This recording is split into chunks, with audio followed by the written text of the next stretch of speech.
Hey everyone, Tyler here.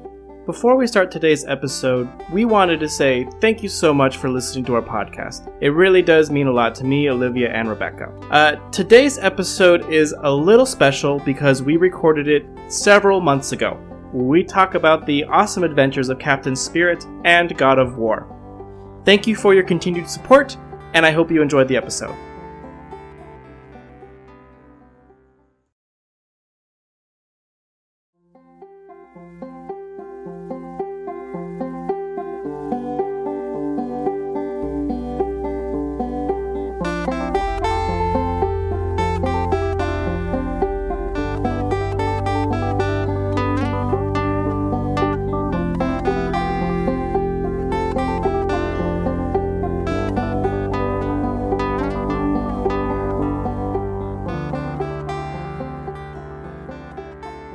Greetings, travelers. It is June 30th right now. When you're hearing this, we don't know. And this is the Greetings From podcast. My name is Rebecca Faye. I'm joined by two of my very good gaming buddies, one of which is a Squid Kid, maybe? It's Olivia Quinn. Hi. Are you Team Squid Kid now? I'm Team Octoling now at this point. Now that the Octo expansion's out, Octoling's all the way. Okay. I'm not sure. I asked you that question, but I actually do not even know what the difference is between them. That's really embarrassing. I'm sorry. I am also joined by the illustrious Captain Spirit himself, Mr. Tyler Smith. Hello, how are you? I'm Doing good. well, I hope. Doing well. All right, let's talk about some games. So, Greetings from Oregon. We all played The Amazing Adventures of Captain... No, not amazing. The Awesome Adventures of Captain Spirit. Yes. What do we want to call it? Sort of an interlude. It was a free interlude released by DontNod as sort of a prequel to Life is Strange 2. I'm not sure where it falls in the timeline of the Life is Strange series. Olivia, I know that you have played Life is Strange 1, and I know that you mentioned you were playing the little prequel that came out. I have never played it, and so I was probably the worst person to play Captain Spirit because I did not know what was going on. But like, where are we? What is this about? Like, what should we be thinking about as we are entering this child dream? So as a failed human, I didn't get a chance to play the game, but the new game, honestly. But I did beat Life is Strange 1, and I know that we had talked a little bit off recording about like, hey, what's the deal with this game? Why do people find it endearing? And I think for me, the key tenets of like why you want to play Life is Strange is that we got like gay teens, which is important. Like that's number one. Number two is like a pretty good soundtrack of like some, twee hipster indie music. And then number three would be like we're the Pacific Northwest through the lens of like a French game developer who's like in his 30s and doesn't like know how to write teens, and it's all hella. So those are like the three core tenets of what I think Life is Strange is. And I'm really interested to hear from you guys if you think that my ideals of Life is Strange are represented in Captain Spirit. Tyler, how many hellas are in this game? Not one hella. Zero. Okay, it's not a real Life is Strange game. Put it in the trash. Zero hellas. Yeah, I think there's a what the hell, and fuck, and Jesus Christ. But oh man, outside that, there are no teens. Also, there are no teens. Okay, it is like what are we doing here? Is he what? He's 8 years old. I think he was like 10. 10. I think there was was It said he was 7 in 2014, and I was gonna say there's place in the present question. Yeah. Yeah, that was really interesting. It didn't really tell you his age, but it gave you a height chart, like that his parents would measure how old he was or how high he was every year or whatever. That was kind of cool, and you kind of figure out how old he was from there. But yeah, so it's basically just a young kid and his dad. But I don't know who. Should I just start talking about this, or did you have any thought? Oh, okay. I'd love to get the pitch on like, hey, what's like the nut graph of this story? Like, it's a kid who like seems like he has some traumatic experiences and like maybe is a superhero in his free time. So I'd love to hear like what's like your summation of this game. This game actually kind of hit a little close to home for me, but it's about this little kid and his father, who are just out in Oregon, Beaver Creek, Beaverton, I can't remember.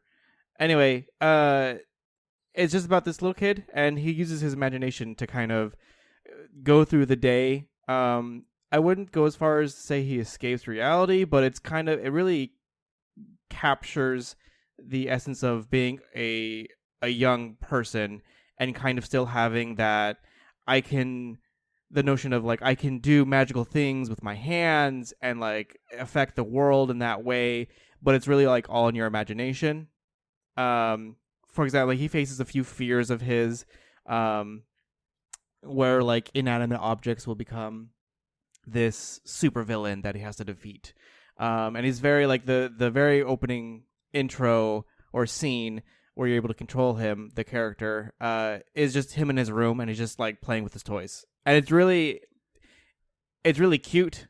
And you're like, oh, this is like brings back nostalgia of being like a little kid and just doing all like playing in my own imagination.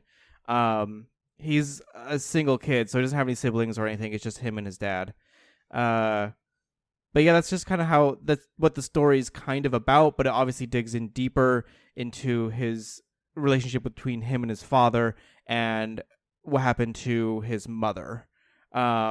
I don't know, Rebecca, what did you want to jump in here and kind of go further? I mean, I don't know. I feel like I maybe had a different experience than you did, and so I don't know. I'm a little bit more lukewarm on the experience as a whole. I'm kind of curious, Olivia, is that concept of sort of childhood trauma or just any kind of like trauma in youth an aspect of Life is Strange? Because they kind of alluded to the, powers kind of being tied to that. Yeah, I think in the first two games, like, we're getting into spoilers here. I think we've talked about how these games are a little bit older, but in the first game, one of the key characters is Chloe, who is like a blue-haired like punk rocker girl, and her friend Max sees like Chloe get shot, and like that's where she gains her like time reversal powers, and that's like kind of the whole crux of the game is like, hey, they both have like serious childhood issues. Chloe's dad got hit by a car, and like that's kind of how that story resolves itself. Is like, hey, we're talking about trauma, trying to like rebuild a friendship. That's interesting. Yeah, and Before the Storm, we're actually playing as Chloe and her friend Rachel Amber, who is like this girl that she ends up like falling in love with, like it depending on the choice you make in the game. And I think Rachel is watching the relationship between her parents fall apart because of like cheating and other issues like that. And there's like some light, like, magical realism in there about like, hey, like I'm experiencing some trauma and here's how it's manifesting in terms of powers. So I would say that is a theme. I think they don't ever really explain like, hey, here's where the powers are from. It's kind of just like, used in a gameplay context and never really like fully explored, except for like, oh, there's some like native mysticism happening there. But it's interesting. That's been about. Mm-hmm. It's interesting to hear you mention those specific points because in Captain Spirit, his mother. So Chris is Captain Spirit, but Chris the boy, his mother died in an accident. She was hit by a car, and the father is like an alcoholic. It seemed like him and his parents had a good relationship, but now the father is like deep into alcoholism and is like a failed basketball player and he is abusive, and I think there was like hints of there being another woman, and he's, you know what I mean? So it almost seems like a very similar parental narrative happening with all these characters. Yeah, I kind of got the same thing. It seemed like obviously they were a happy family at one time, and then about 1 or 2 years ago, things hit the fan when I guess Chris's mom had to go pick him up for whatever reason, and that's when the car crash happened. And after that, the father blamed Chris for his mother's death because like she shouldn't have been driving out on those icy roads or something silly, or she would have been hit by the car. I can't remember if she was driving or if she was just hit by a random car, but it happened. And then after that, it was like his career tanked, fell into depression, alcoholism, lost the house because he wasn't paying mortgage because he was, all of his money was going towards booze and possibly gambling, which was kind of alluded to the father in the entire game, he's just watching TV the entire time, and in the background of anything you do, even if you're in another room, you can still hear the basketball game going on in the background. Oh wow. Yeah, it's really interesting, and kind of real, honestly. But the dad flat out ignores Chris, and he even like grabs a bottle of whiskey to like drink through the entire day, and he'll slowly start to fall asleep, and that's kind of the end state, is when he's asleep and you go to wake him up. But while he's watching the game is when you can go explore the house and do these things, and your quests are kind of doing chores and cleaning up the house, because shit has to get done, but the parent isn't being the parent doing it, and so Chris, he's just a good kid, but he knows like he needs to do it. It's all about, everything he does is trying to please his father, because the game really actually handles abuse very well, because it's an abusive relationship, and everything that he does is to make sure, it's like stepping on eggshells. Okay, I have to make sure I do these things, because if I don't, then I might get yelled at. And I actually personally did things in the game that I wouldn't expect myself to do, because I remember my past childhood, and I was abused as well. And I like did things like turn on the light, and then I would turn the light off, because I was like, if I leave that light on, or if I leave all of these lights on, at some point in the game, I was afraid that Chris's father would punish Chris for doing that. And like, that's a thing that like just in my brain, I knew like I had to turn these lights off. I had to put everything back in its place. And like when I went into, you can go into Chris's dad's room. It's very private. But I was like, you can do stuff in his room, and I was very hesitant to do a few things, because I was like, you're gonna leave evidence behind that you were in his room, and he might not like that. And I was like, I gotta play it safe and like not do certain things in this room to make sure. Like, I was afraid to do certain things in this game, which was really interesting to me. Like, it just affecting me personally, because normally I figured, people who might not have experienced the abuse in any form or shape, they might just be like, oh, whatever, turn on the lights, go through all the things. It's a game. Who cares? But like, I personally felt like any action that I did had severe consequences that were like, obviously, like, you could spill milk and someone could get really fucking angry at you and like hit you just for that. Which kind of happens at the end of it when you progress a story after waking his dad. But I don't know, Rebecca, did you find yourself doing anything that, like, tiptoeing in the game? Did you find yourself doing that as well, or was it just me? I did it first, especially just because they opened the game with like you're in your room and then your dad is like screaming at you to come to breakfast, and it's getting sort of progressively more aggressive in how he's asking you to come out of your room. And so I started to kind of panic and think like, oh shit, I guess I shouldn't spend time looking at these things. And I did the thing where like I made him the macaroni, because I was like, it was just the way that Chris had been like, Dad always forgets to eat. Like, I guess I should do this. And then I just started doing those things. But then by the end of the game, I like stole his cigarettes and was smoking in the treehouse, and so I guess I'm just a bad child. Oh, really? I totally saw the cigarettes, and I was like, I'm not touching those, because I'm gonna get fucking caught and it's gonna be awful. But Nope, I smoked in the treehouse. I'm not a good child. well, I mean, at that point though, I mean, the father's asleep, so Yeah. there's a certain point where like you can just do whatever the fuck you want. But One thing to your point though that I think was really interesting, especially about going into Dad's room, was that all of the doors in all of the rooms in the house are open except Dad's hit room. dad's room, And exactly. you go in the door and it closes behind you, and so there's Mm-hmm. always kind of a second when you go through the animation of opening the door that like I expected him to be Expect to there see him, and yeah, be angry at me the for being father. in there because it was closed, but that never actually happened. Obviously he was, passed out on the couch. Um but like little kind of uh, touches like that just in the atmosphere I thought were really clever.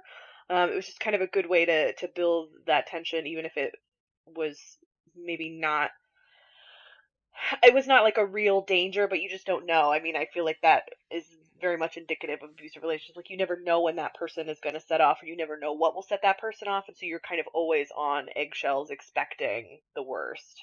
Yeah.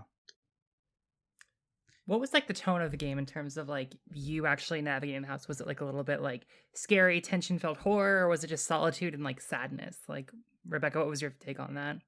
There were some moments that they kind of tried to push as being scary, like you get kind of a list of tasks that you can do throughout the day, and it's a lot of it is Tyler said like chores, but kind of distilled into the way a kid maybe would sort of imagine their way through making something better. Like the hot water heater is broken, and Chris has to go fix it, but for him it's like I can't remember what it was called. It wasn't the It water was the heater, water eater because he right? couldn't pronounce heater. It was the water eater.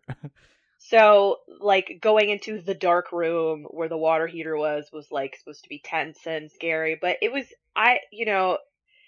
like Chris was very lighthearted and he was approaching everything through a very lighthearted depiction of things, like compared to the dad being very like up and down and like kind of wildly swinging between like, "Hi Chris, I love you," and like, "You fucking bitch, I hate like if you ruin my whole life," like switching really hard between those two things. And Chris was pretty constant. Like seemed like he was doing okay, which I think was maybe an issue that I had with it because I think I was going into it expecting a tone of like Edith Finch, where like children dealing with childhood trauma in kind of a more dark way, and so like still very imaginative, but there's still kind of a level of like self-preservation and kind of horror on top of it. And I don't know if I found that personally. Tyler, did you get a different sense of the tone than I did? I actually didn't feel horror at all.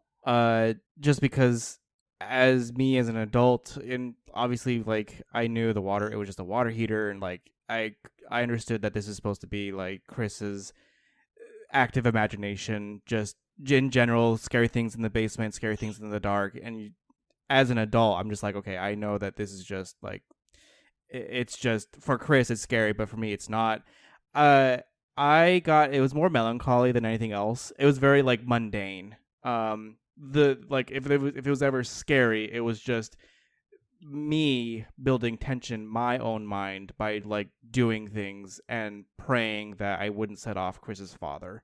Um, Beyond that, I mean, I it was very mundane, and like there were a few parts that were happy. Like I really enjoyed when you went into either the dad's room and put on mom's music, or went into the tree house and just kind of like looked out over the landscape as Sufjan Stevens played. Like that was really cool and enjoyable.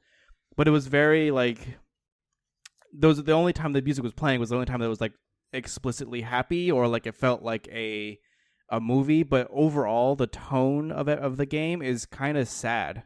Like nothing. It's not super exciting. Nothing exceptionally good happens. Other than maybe like Chris defeating his mortal enemies through play.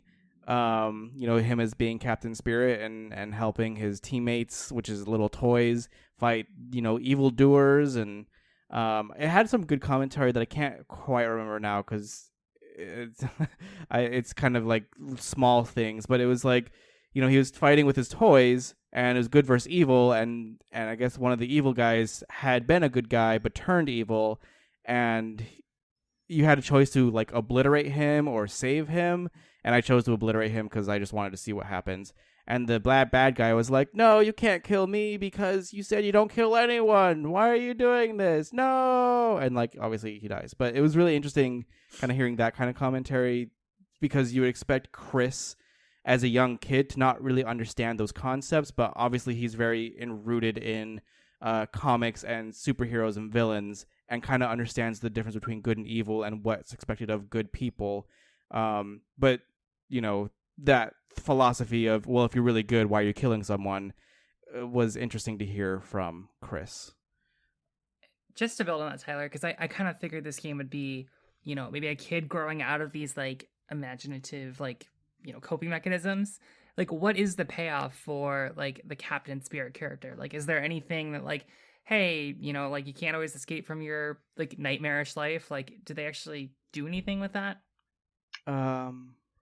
I don't think so. I don't know, Rebecca, do you have any thoughts on? I can't think of any. No, I mean, like, this is sort of the ending spoiler, but I felt kind of, it seemed very predictable, and I was a little, I guess, maybe let down. I don't know what I expected to get out of it, but the game kind of closes with the neighbor checking in and being like, "I heard a bang, and that was your dad like breaking bottles and falling over and cursing at you." And then she like is aware that there's kind of an abusive situation going on, and she is like, "Hey, if you ever need help, you can come over anytime." And it gives you the option to kind of lie your way out of the conversation, which I thought was interesting. But then, really, no matter what you say, the dad is angry at you. He's like, "Well, you could have sent her away," and I'm sure all you want to do is tell her that what a shitty dad I am. And then the dad sort of just spirals into just saying, like, "Hey, if your mother hadn't had to go get you, she would still be alive, so it's all your fault." And so, of course, Chris, like, snaps, and he's like, "Oh no, I'm so sad." And he runs out of the house and goes to climb up his treehouse, falls off of the ladder, and then has magical powers. He, like, floats. He doesn't hit the ground, he, like, floats over the ground. And then he like Huh. pans, and then the neighbor kid is like, "Hi, friend." The end. It was like, what? Yeah. It was just a very weird. It was a very weird ending. And then I'm assuming that was just the whole like, here's our new character who has new powers, and Chris will return in Life is Strange 2. You know what I mean? But that was like, it was just like, what? What is the Yeah. payoff there? Yeah, my theory about this game, why they were making it like, especially as a free kind of like interlude thing, was because Life is Strange always seems so centered around like Chloe and Max, who are the two characters in the first game. Mm-hmm. So I'm wondering if they kind of just wanted to have something to be like, hey, we want to slowly introduce you to this character. It's still like the Life is Strange franchise, wherever you want to define that, and like, because I feel like if they would have led with this as like the first part of a new game, like the fan base probably would have been revolt. So that's my theory on what they're trying to accomplish here, but it doesn't seem like they really, have a lot of like narrative oomph when it comes to like, hey, we're doing something different, or we're like trying to like capture a specific aesthetic and it's working 100% correctly. Like Life is Strange, the first one, in my experience, was a deeply flawed game that I love passionately. And so I wonder if this experience elicited any of that for either of you. Rebecca, did you have any like strong, I know you had kind of said it was maybe not meeting all your criteria, but did it at least kind of like put some compassion into you? Yeah, I mean, I don't think I went into it compassionless, and I think they tried to tell a difficult story from the perspective of a child in an interesting way. And so I think there's a lot of credit to be given for trying to give that story legs, because that's something that's really hard to cover in any medium, not just games. But because it's a game, it's more visceral, because you are making the decision to, like, do I do these things because my dad could get mad at me? You know what I mean? It becomes very realistic. It becomes very emotionally driven. And so I think that was really well done, I think. And I think the beginning of that game is really strong, and there are parts of it that allude to things bigger than other things like happening in the world around it. And so I would say I really liked that about it. I think I went in expecting something different, and I was maybe disappointed I didn't get that. But then, hearing you talk about Life is Strange and sort of your experience with it makes me wonder if maybe it's just kind of in a weird category all its own, and maybe it's not, like, maybe that's part of the Life is Strange sort of, I don't know, mythos. If it's like, here's a really interesting story, but we're gonna not totally tell it in a great way, but we tried. Here it is. Yeah. I the story wasn't like super amazing. If that's what you're kind of asking, but I enjoyed it. I mean, it's for what it was. Obviously I've never played Life is Strange, so this is my first like Life is Strange game. I don't know the mechanics or how the things in the world worked. Obviously it's very simple. Just everything was pretty much interactive, and you can like look at things and whatnot. But It's a big game for a free game. yeah, Like, it kind of it's is surprisingly interactive. Yeah. And so like I don't know if the interactivity was just because this is Captain Spirit, or if like Life is Strange is the same way, where there's like literally a million things that you can interact with and like do different things with. And like if you spend too much time interacting with these things, then that means you can't interact with other things down the line, kind of a deal. I don't know if that's how choices work in Life is Strange, or if that's literally just Captain Spirit. But I mean, the story was what it was. It's a loose story about abuse. You know that his father's abusive and that he's been abusive in the past, but you don't have any resolution. Like there's no Chris overcoming his fear of standing up to his father, or Chris's father getting any help or anything like that. It's very just this is kind of like the cornerstone of what this next story is going to be, what Life is Strange 2 is going to kind of deal with. And it seems like they like to use trauma a lot, which is, I mean, it's a narrative technique, I suppose, but there are other ways to do something narratively. So I hope like it's just not all, oh, well, and then like it's like a soap opera almost, you know, it's like, oh, you have something dramatic happen and then it's okay, but then, oh no, this thing happens and you're like, okay, well. and part of the problem too is that none of those things, like if you're going to tell a story about abuse and if you're going to set up a situation where you're sort of tiptoeing around a character, there was nothing in that game that had any repercussion. You know what I mean? Yeah. Nothing. Like you could at do the end anything. there was nothing. I tiptoed around like there was going to be because I didn't know. Yeah. But now that I know that there's zero repercussions, like you could now that I know there's zero repercussions, I'll probably go back and play the game and just be like, oh, I'm going to touch everything because blah. But like, you know, there was a soft a Nerf gun, I guess. And you like your options were to look at it, to inspect it, or to like pick it up and shoot your dad while he's watching the game. And I was like, I ain't fucking touching that gun. Like I am not doing that because I'm not going to get him pissed at me. Or like you could even not even doing something as like, I guess, harmful as that, there was an option while your dad was watching the game to talk to him while he was watching the game. And I was like, I'm not talking to him. He's watching his basketball game. He's got money on this basketball game. I'm not talking to him about anything right now because like I don't want to interrupt him at all, which is also why I didn't make the mac and cheese, or like I wanted to make the mac and cheese, but it was like we just had fucking breakfast. Like why am I making mac and cheese? He doesn't. Anyway, if he doesn't respond, so if you try to talk to him, you just go like, "Dad, Dad," and then either he'll be like, "Look, I know what you're doing. Don't bother me," or he'll just like talk to the game. That's it. Oh, okay. But yeah, there's just a certain thing. So like, I just personally, it was like for my first playthrough, I didn't do too many things. Like I never got the access code to the phone. That was dumb. Full stop. That was dumb. I had to look it up, and it still does not make sense how you were supposed to figure that out. How many, like, is it your standard, like, 4 characters is a code? No! Or is it, like, no, I typed in, like, 5, and, like, I kept typing 5, and it, like, went all the way across the bar, and I'm like, oh, hell no. If there's a fucking, like, if this is going to be an SQR code or something stupid, like, I'm not going to go find this shit. No, so the comic, Hot Dog Man or whatever that he loves, that's the code. So you have to put that into numbers. The way you would like dial a number with the letters. I would never get that. I had to look it up. I was like, what? I would never get that. You literally just play the Hot Dog Man game on your phone.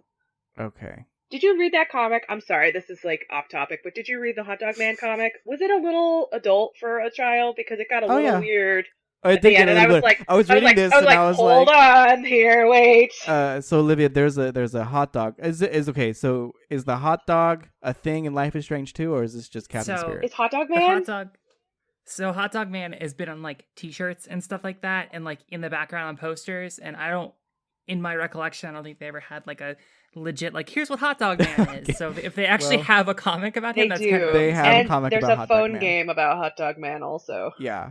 Course, but the comic kind of starts off like very like childish, and it's like Hot Dog Man. I think I can't remember exactly now, but he's like driving, and there's a mustard person, and he hits a mustard person, and like the mustard person kind of like poops their pants or something, and it's like, but like the representation of him pooping his pants or peeing or something is like he's an inverted mustard bottle. So like the opening is at the bottom, and like he's laying on the road.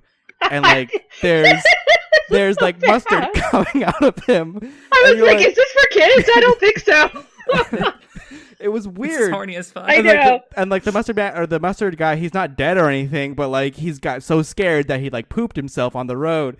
And he's like, the hot dog man is like, I want some of that or something stupid. I can't remember. It's just so bizarre. Because hot dog and ketchup. It's like, oh my God. That makes sense. The phone game is Hot Dog Man riding on the back of the mustard guy, and you have to like, it's almost like Flappy Bird except without the top part. So you have to like hop over stuff, Oh, okay. and you do so by the mustard guy can like rocket off the ground using his mustard spout, and I'm super. You jump over this you jump over grills and you pick up mustard. I don't know. It's too much. It's too much. this series has always had like such a weird sense of humor, and like the writing has always been like a little off in my opinion in terms of like here's what teens sound like, which I don't think is accurate in any way. Hella. So hella all the time. I do wonder, you know, they've had weird, like the last episode of Life is Strange, the first series was just like a weird fucking nightmare that Max is living with her time travel powers, and there's like a character that like talks like a gorilla and is just like running after you. What? And it's like a weird survival horror thing. Yeah, so like this game has a history of being fucking bizarre. Huh. Okay. So I'm not super surprised. There's another comic too. So his mom, Chris's mom, was actually like a comic artist or illustrator. She was an artist in general, and she made these little comics. If you go into the garage, she makes these. They're like a stack of comics or whatever that his mom I don't know made. what you're talking about. Uh-huh. Yeah, and one of them is like really cute. It's like, oh, this is, you know, how we met and blah blah blah. But then there's another comic that's like, it's like noises. It's literally like noise sounds, and then the baby starts crying. Little Chris is crying because he's a baby, and you know, off screen, the little speech bubbles are like, well, it's your turn to take care of him and check on him. And like the next panel is basically the dad in just wearing boxers, has a police cap on, and then has handcuffs on his hands, like a detached handcuffs, and is like, well, what do you want? And like, you know, they were obviously like having sex like with the baby, and the baby woke up, and it was like really, that was weird. And it's like Chris's commentary is, oh, I don't understand this one. I think I'm too young for this. And it's just like, okay. Tyler, one of the things I was thinking a lot about, because, you know, I have a alcoholic parent, and I think it was like a pretty difficult experience for me growing up. In terms of your, you know, how this resonates with you and your real experience, was it like actually like respectfully done? Like, I know you were talking about how you know, maybe emulated some behaviors of the past because you felt like that tension coming back. I just wanted to kind of just get one last read on that and just see if like I would say so. But I feel like if you're someone who hasn't had an abusive parent, or you might not really pick up on all the subtleties. I feel like they did a really good job of it though, because they make sure that you know that certain things you could do might piss your father off, which might lead to abuse. And it's not like the abuse is implied when you literally after the opening scene of Chris being in his room, it's breakfast time with his father. You can see on Chris's arm he's got bruises, and his father, you know, asks about it, and he's like, "Are you okay? Does it still hurt?" And you have options. You could either like reassure your father, like pretend that nothing really happened and like, "Oh, it's okay, Dad, no big deal," or you can like flat out be like, "No, it still hurts." And you know, the father's response is, "Well, and he pauses. He starts to apologize, but then he changes it and says, "Well, you shouldn't have gotten hurt or something." And it's like, what? Like, it's not. Anyway, it's kind of just like turning it back on the child. Yeah, pretty much. Basically, like, you know, the Chris's father is not actually taking blame. He starts to, but then he like stops himself and he's like, "No, it's your fault." He turns it onto the child, and it's not like an aggressive thing or anything. He's just literally like, "Oh well, it's your, you know, you shouldn't get hurt again or whatever. Right. You shouldn't do those things again that made me mad to hurt you," kind of a deal.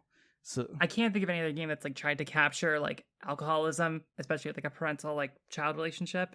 You know, I know like we talk about Heavy Rain. I think that's one thing that comes to mind. But Papo-Yo, Rebecca, I think, is one of them. Although God, that I have to one, play that game. That one kind of turns it around because you're like fighting a monster, and the monster is sort of the personification of the father's alcoholism. Yeah. But that's another one kind of in that zone. I gotta play that game. Isn't it like a platformer? Yeah, it's a 2D side scroller, isn't it? I think so. It's been a while. I check haven't that played out. the game, but I love it. I've seen people play it, and I love the developer. But I haven't played it personally, so I know that it is about an abusive father who drinks alcohol. But I haven't personally had my hand in it, so I would like to play that as well. Mm. So, and it's not that long either. I don't think it's only like maybe Mm-mm. 5 hours, even. So, but yeah, Were there any like animal persona, like, because in the first two games it's like, oh, Chloe's represented by like, or Max represented like a deer, and Chloe's got like a butterfly kind of symbology. Is there anything like that in the game? not that. Any spirit animals? No, Not 'cause not in that way. No. if there's anything that like is representative, maybe it's his cape. Like he doesn't feel like he's a superhero Yeah. without his cape. That's about it. There's no real animal other than like maybe a raccoon in the garage, but it wasn't like a spirit animal. You never see it. It's just implied that, oh, well, there's a raccoon in here, but it's not like Captain Spirit or Chris is a raccoon, you know. Right. He's not a what is it? He's not a what are they called? Garbage rat? I can't remember what the fuck they're Oh, called. Trash Panda. Trash panda. Yeah, Chris is not a trash panda. So There was a lot of bear imagery, so I don't know if that's like something that will come out that's later. true. And then like Captain Spirit, quote unquote, his sort of superhero team were all animals kinda, but it was like animals in the sense that like one was a talking dinosaur and one was a scorpion. You know what I mean? Like that was like that was the full stop. Like that was it. Gotcha. Yeah, there wasn't anything like a Patronus or embodiment of a single like animal. It was just little things. I feel Yeah. more like if everything was going to be a symbolic thing, was going to be his cape. So, but yeah, I just realized that the other game we're going to talk about today I know. I was is thinking Dads. that too. it's the Look at dad day. It's a dad cast. Dad cast. Well, I mean, Father's Day was this month, so It's all about dads. yeah. So I guess, man, I can't believe we. How do we miss putting these two games together? It just happened. We We want greetings to talk from- about God of War. Yeah, greetings from Midgard. Let's fucking talk about God of Greetings War. from Midgard. Shall we set the stage? So, God of War is technically God of War 4, but we're just starting over from the beginning. New team, new studio, new name, who dis? Kratos, obviously from the end of God of War 3, where he was like perpetually being kicked out and like coming back and getting kicked out again, is now fully all out. He is so out. He's in another pantheon now. We're going to Norristown. Man, this is a game about shitty dads. Right. Well, so I guess I'll just kind of jump in here because you guys have both played the God of Wars in the previous era, correct? I played 1 and 2. Some of them. Okay. Well, I haven't played any of them, so this is my first God of War game.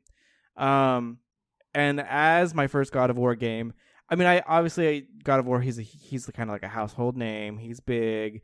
It's branded. I know it kind of goes on. He's a god. He's big. He's got white skin. Who is he? It's Kratos. Yeah, it's great. It's Daddy. Daddy's home. God of War 4. Dad's home. But you know, I don't really know his story beyond that. He is a god who's literally just all about vengeance and brutality and like violence. So seeing him in this new setting where he is a father was really interesting to me. And I overall enjoyed the game. Like I thought it was really beautiful. But starting off, it was kind of like, dude, you're a fucking dick. Like I'm sorry, but it's so true. Not knowing like, who God, Kratos you are is, awful. I was like, God. God, you're a fucking dick. This is your goddamn son. Because there's a lot of at the very beginning, there's a lot of tension between him and his son. Just to kind of set up the story, it's spoiler, but it's not because it literally happens within the first 5 seconds of the game. Kratos's wife passes away. What was the son's name again? Atreus. Atreus. That's right. And Atreus' mother, she just passed away, and it opens up with them kind of doing a ritual pyre burning of her body, and the goal of the game, or like the plot point throughout the entire game, is to bring her ashes to the highest point in all of Midgard, which is on this mountain. And so basically the whole game is that journey to the mountain. What were your guys' impressions of this game, having played the previous ones, having known Kratos? I think we need to, Rebecca, I don't know if you've seen this, but in the first 2 games, there's like fucking mini games where it's like Kratos like rolls up on a bed with like two like he topless ladies. Yeah, Kratos fucks for sure. Get it on with the Gorgon. And oh my gosh. And basically what it is that like Kratos is like, I'm gonna fuck, and then no, it's really bad. It's like early PlayStation bad, you know. Oh, yeah, and then like the camera like pans away to like a side table with a vase on it, and then it's like a quick time event of you like pressing buttons, and then you're hearing like cooing and like sex noises and stuff like that until like the vase on the side table like falls off, and it's like you get experience points for fucking. And like I think that's like the point that I want, that we need to understand that it comes from this place, and that it's gotten to the point where it's trying to tell like a pretty endearing story about like a father and son and like weird familial trauma that's being carried on through generations. Yeah. And for it to get to that point is kind of amazing, and not what I expected at all from this game. Like I know people were hyped about it, but I didn't really think it would be much more than what it was in the past. Could you, real quick, since I haven't played the games, could you talk a little bit about the misogyny that were in the previous games? I know it's had a history of that, but I don't fully understand or know exactly how, since I haven't played it. Yeah. Oh, sorry. No, I think you have a better sense of it, because my sense of the misogyny in the previous games is that, and in the previous games and in this one, there was a lot of murdering women to tell the story of a stupid asshole. Sorry. Yeah. I think just like the random fucking is like a little weird, and like not something that it's really out of place, you know, like you'll be fighting a ship, like you'll be fighting a hydra on like a ship across the ocean, and then it's just like I gotta fuck. Like that's kind of like the attitude that Kratos has in some of the first original games.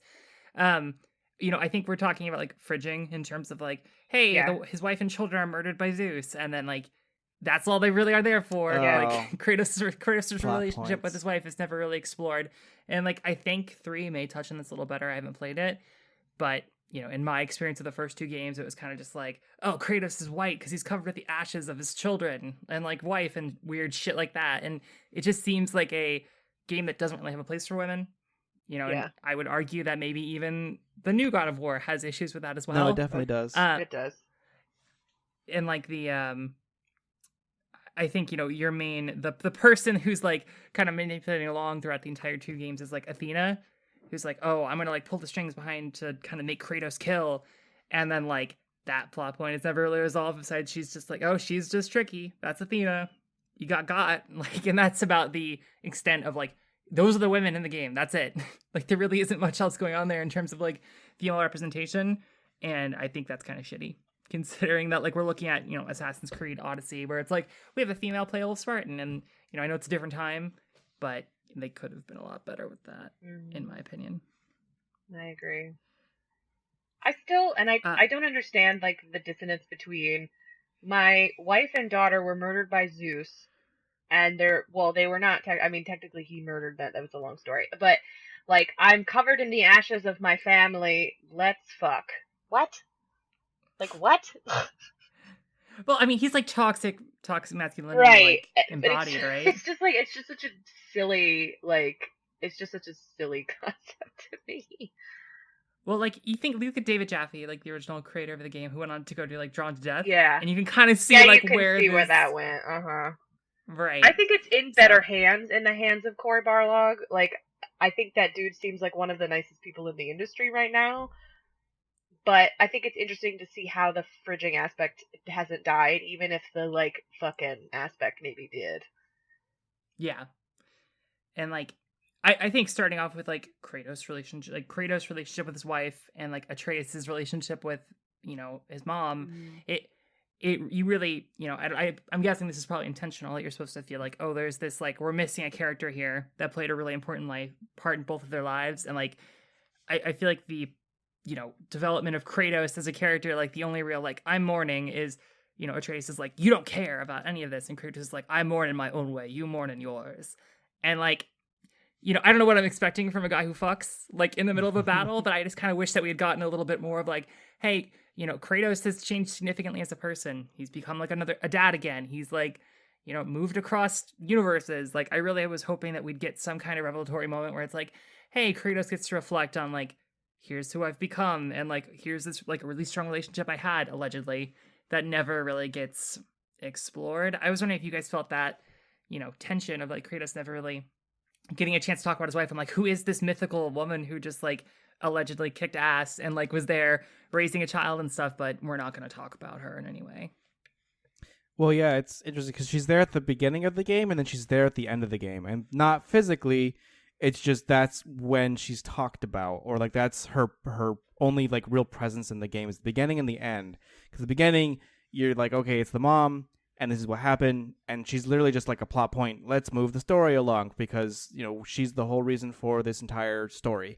And at the very end of the game, her like identity is revealed, and it's like, oh gosh, well she also had secrets too, and like she's not who we thought she was, and it's just kind of interesting that other than that, literally not talked about at all, or like not irrelevant at all throughout the entire game. And then the only other woman or female presence, is the witch in the woods, and even then she's literally she only comes in to advance the plot. It's not like, I mean, like I understand some characters are just going to advance the plots. I understand that, but like it's still, there's other things that happen later on in the game that it's like, why is this going the way it is?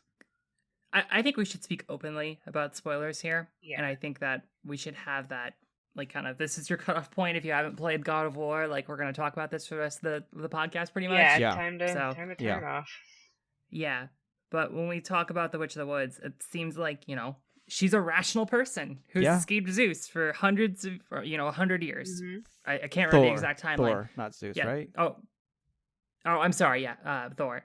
And so, she's a rational person. She's like a magician who has like exceptional talents. She cares about other creatures. Like you kind of get this introduction with her of like, oh, this god was transformed into a pig and you shot it. What the fuck? Yeah. Like, and then to see her reduction into like, I'm a mom and this is my mom phase and he should kill me, blah blah blah. I'm not just a mom, like, I'm a protective mom. Like yeah, like I don't know, it just seemed like totally antithetical to like who the character was, and it really like bothered me. Did you guys get, like, Rebecca, did you get that feeling at all in terms of like, hey, you seemed like someone who had like motivations and now you're just like mom mode? It bothered me from the myth perspective because I mean I don't know how familiar you guys are with the Eddas and like the sort of traditional tellings. But the witch is Freya, obviously, and she's sort of a weird distillation of Freya and Frigg in like one, like we just kind of ignored that those were two different people and just put them into one. And I think there's even a dialogue with Mimir the head who's like, yeah, that's not true. They were never one. They were always one person. People just made it up. Like, okay, whatever. Yeah, I remember that.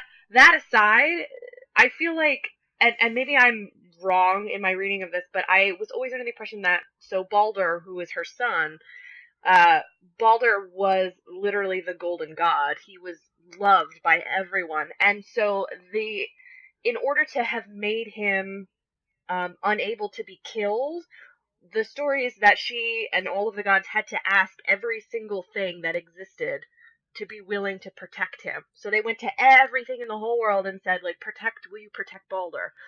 And they went to everything except for the mistletoe because the mistletoe was too young and they thought, well, that's whatever, we're going to ignore that. Obviously fatal flaw, but whatever. And so, that was something that was done out of love, and that was something that was done to make Balder, like, one of the greatest of the gods. And so that was why it was such a tragedy that when Loki kills him in the Edda, that, like, that's sort of the fall of Loki in a lot of ways, and, that's what kind of breaks his bond with the other gods. And so it was really hard for me to see that distilled into, you were a bad parent because you tried to protect your son. And then seeing Balder go through the whole, like, how could you do this to me? Like, I don't feel like I'm alive. You know what I mean? It was just like, what? Wait, what? Like, what? That just, I don't know, it was upsetting to me to see that kind of turned around and made into, like, you were an abusive mother. You know what I mean? Because Yeah. sorry, that made me so... I Yeah, was like so you're upset about what they did there. like leaning into the trope of like overprotective mom Yeah. who's like meddling in their children's lives. And I feel like maybe they're trying to draw some parallels to like, hey, here's what like the Greek, pantheon did in terms of like, Zeus always playing a role in fucking with people. Yeah. But, I still think that like the characterization that they show in the beginning of the game with her is like the Witch of the Woods. And then even when you go back and she's like, oh shit, get rid of these arrows. They're made of mistletoe. Right. It just seems like a total like I didn't get there. You know what I mean? Yeah. In terms of like, hey, watching her become this like, mom who's like, let me die, and also like I can't see rationally, and like maybe they're trying to make a point about parenthood, but it's only like Freya is the only character who really does that. Everyone else still has other motivations. It just kind of completely blindsides you too, because when you're in the underworld, it's like when she's revealed, her motives are revealed to like, oh, this is why I did the things I did, and like I'm just trying to be a good mother for you, and like and then I don't know, maybe it's also kind of where you see she changes a bit, because I believe Baldur's like, can you please take it away? And she's like, no, I'm not going to, because I love you. But it's still like her heart's in a good place, and then you meet her finally, the last battle or whatever, and it's like, who the fuck is this person? Because she's not the person that we've been, dealing with this entire time. Mm-hmm. And even then, the I'd say choice lightly, because there is no choice. But, when you finally do kill Baldur, I tried, like, I literally sat there with my controller and I was like, I don't want to fucking do this. But I had to progress the story. And it was like, why? But whatever. And like Baldur's motivation is to like find someone who can kill him, right? Like that's his whole goal in that game. Kind of. I feel like his motive was to finally feel again. Mm-hmm. So but only a god could like bring the beat down, right? Because he's tried everything else, and like he literally can't feel anything. He's perpetually numb, until he gets hit with mistletoe, and then he's like, but who knew it was mistletoe all along? But so the yeah, second they gave the kid the arrows, I was like, I shouldn't have read the myths, because the game is over for me now. Yeah, like, I didn't know shit. at all. I honestly thought they were like jade arrows, like arrows made out of stone or something. I didn't understand that they were mistletoe, so that was kind of like a surprise to me, I guess. I didn't catch it, but anyway. It just seems like those character motivations are just like all over the place sometimes. Like, Baldur gets his goal. He decides he starts to feel, and he's like, I can feel everything now, the power. And he kind of like goes crazy. Mm-hmm. And I just was like, okay, this wasn't really explained that this is what would happen. Mm-hmm. Yeah. So I don't know. And it was weird that there was also a tertiary storyline going on with the sons of Thor, just like being mad and like being like, hey, Odin isn't cool with you being here, so we're just gonna be a boss you have to fight 6 times throughout the game. That was like, what? I feel like they were also kind of there for maybe the future, because it's a motivation for Thor to come and kick your butt, I guess. But like, it forces Kratos to continue being the god killer. Like, it prevents him from getting out of the cycle of being a god killer, right? basically. Which it seems like he had done for quite some time. He's obviously much older. Time has passed. I feel like between God of War and God of War 3, like maybe 40 years, 20 years has passed, and he's like this humble old man now. Well, I shouldn't say humble. He's a crotchety old man now, who's like, I just want to fucking live my life in peace, and like that's it. But obviously, old habits die hard. And he's thrown back into the ring again. But is it bad if I tell you I don't understand the progression of time? Not in the sense of like literal progression of time, but they, after Atreus finds out that Kratos is a god, and that also makes him a god, it's weird because the distillation of like magic doesn't quite make sense to me, because Kratos himself is only half. Like, he's a demigod. He's not one of his parents was human, right? And so distilling that down further, obviously Atreus, one of his parents, she was a giantess but not a god, so now he's like a quarter. And so then there was kind of a plot line about like, or like a boat dialogue, I think, about how like, oh well, we're immortal now. except we can be murdered. And so then it was like, well, how is Kratos old? And then and I just, like, I spent a while kind of being like, how does this line up? Like, how does he become old? Like, is he just gonna die of old age? Do gods die of old? Does that what? I don't know. That was, like, such a small thing, but that, like, bothered me for some reason. It seems like even in the literal sense of, like, hey, here's how time works, where it's like, oh, you're jumping across worlds and time's, like, changing differently in different spaces. I was like, is this all just one really long day? Like, is that what the... It did kind of seem like, that I know way. I know that's not what they were going for. Like, I know that, like, you know, progression of time is super hard, and would it have really, like, benefited this game to have, like, a day-night cycle? But... you know, Atreus' turn and, like, how long they're on this journey, I feel like kind of matters, because it's like, oh, hey, we're leaving our house and we're going to go to, like, this, we're going to meet a giant, we're going to meet gods, we're going to travel across the plains, we're going to climb a mountain, we're going to get some superpowers. Like, it just all seems to escalate so quickly. Yeah. And, like, that's a video game. I understand that. But I wish I could have understood, like, hey, here's how long we've been in this, because especially when Atreus learns that he's a god and takes that, like, I'm a god, I get to do what I want. Shut the fuck up, dwarf. Like, that just seemed such a weird That was a really, character. Yeah, I agree. Without really a lot It of, was like, like hey, here's how this character got here. Yeah, it was a really rapid progression from there. It was just like, okay, this is kind of not well thought out writing at this point in time. Like, it doesn't really make any sense because, you know, Atreus, just because, I don't know, I could understand where they might get the idea that Atreus might become full of himself suddenly, but also that's not who he is. Like, it kind of conflicts with his personality.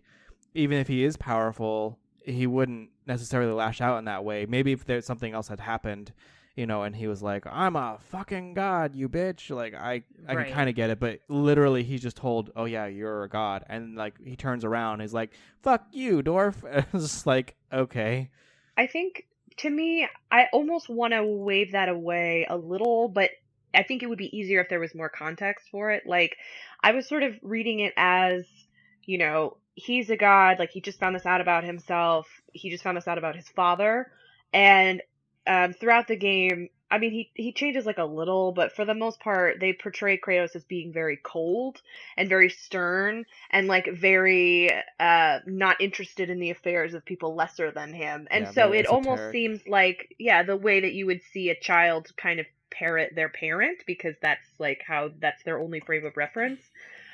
But I feel like the one thing that they never describe is Atreus' relationship with Kratos growing up, because it makes it seem like Kratos was just an absentee father who just, like, decided to come back at the last minute. Because even in the beginning, when it's like, show me what your mother taught you, in my mind I'm like, why did she just raise him alone? And then Kratos is like, oh, but your mother was my true love. But it's like, but you were never here, and he, like, doesn't really know you. But maybe if Atreus had learned that coldness from his dad and had been able to be like, but this is how you be a god because this is how you've always been with me, then I would be like, get it.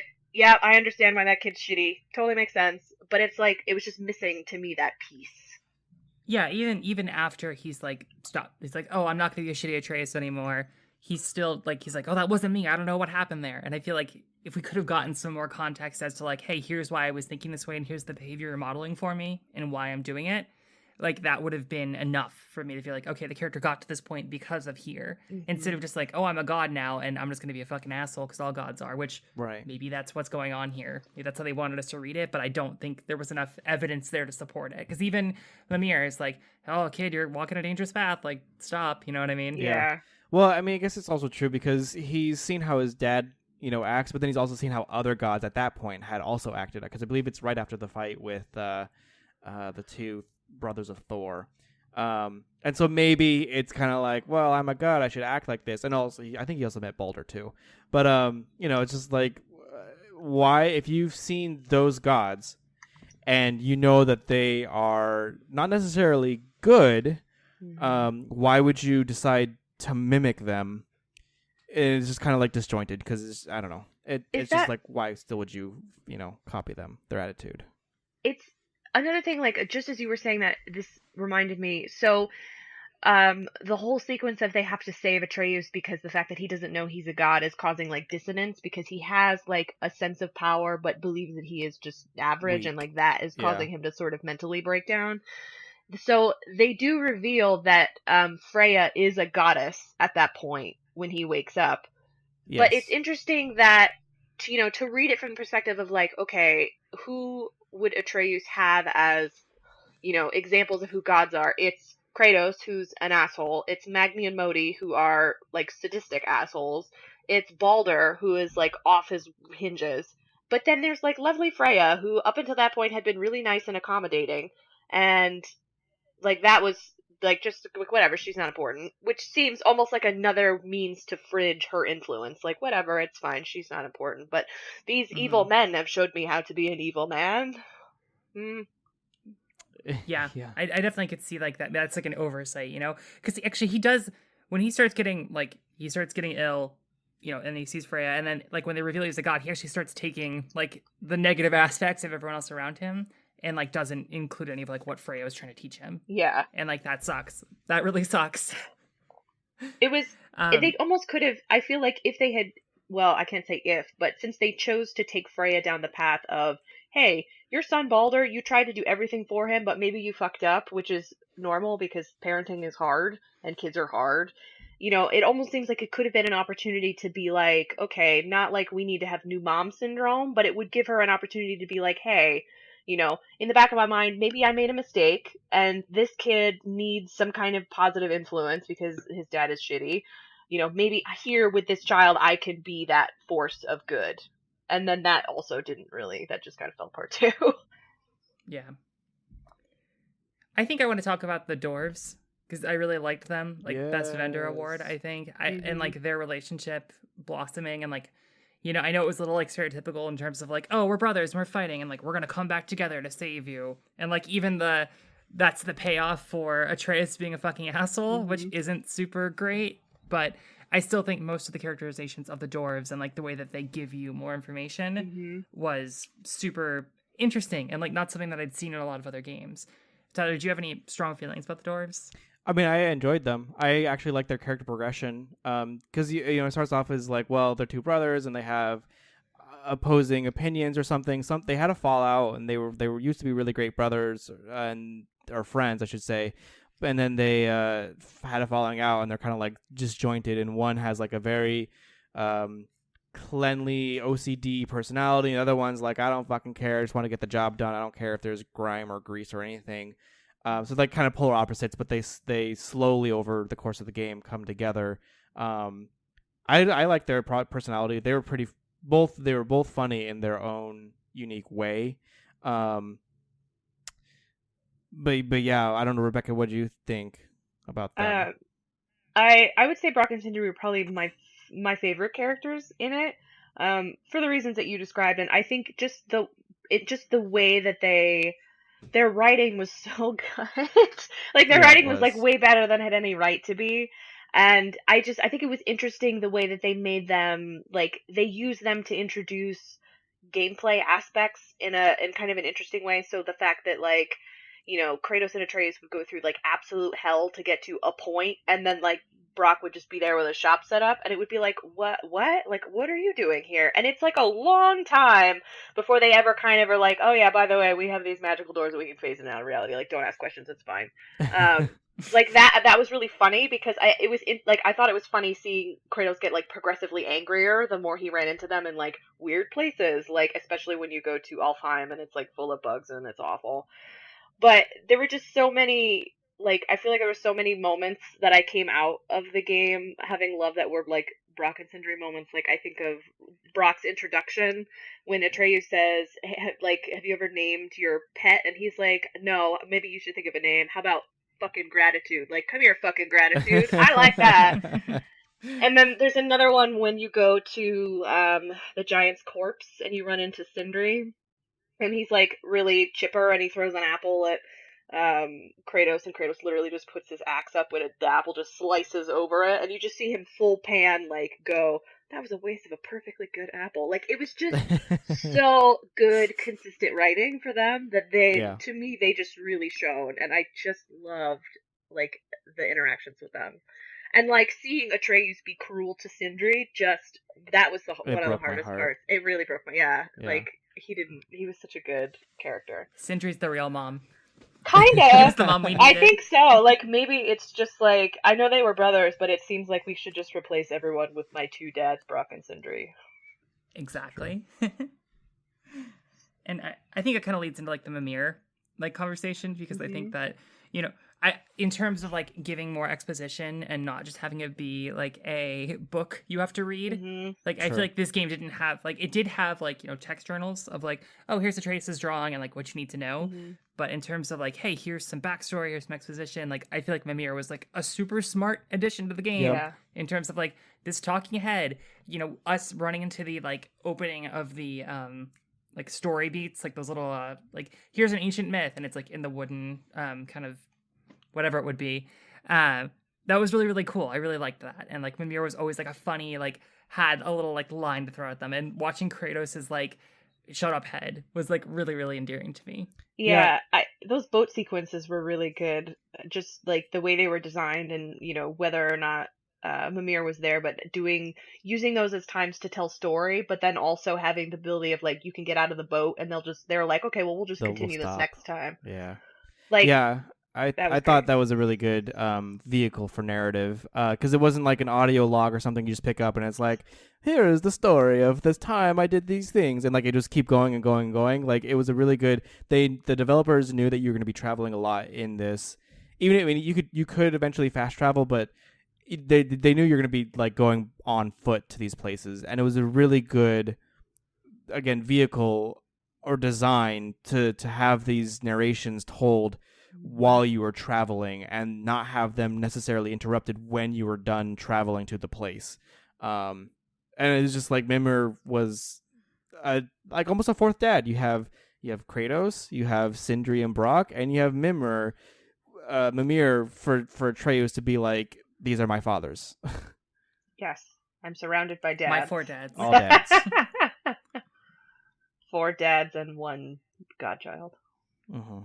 Did you guys feel positively about the combat in terms of like, hey, did you get it? Like, was it pretty self-explanatory? Because I feel like maybe until I had to start fighting the Valkyries and like learning the systems, I was like, oh, I can just like kind of burn through everything with the axe and like, or my fist and everything. And I bought like all of the upgrades, but I didn't feel like until I was really challenged, I had to learn everything. And I was wondering what your experience with the combat was. I think from a sorry, go ahead, Tyler. No, are you sure? You go ahead. Okay. Yeah, I'll go next because I have feelings on it. So I feel like my biggest issue was like, I thought the game was really fun. Like, I really enjoyed playing it, but when I started fighting the Valkyries, that was when the game kind of fell apart in terms of its design, because like you realize more and more that a lot of the enemies were reused.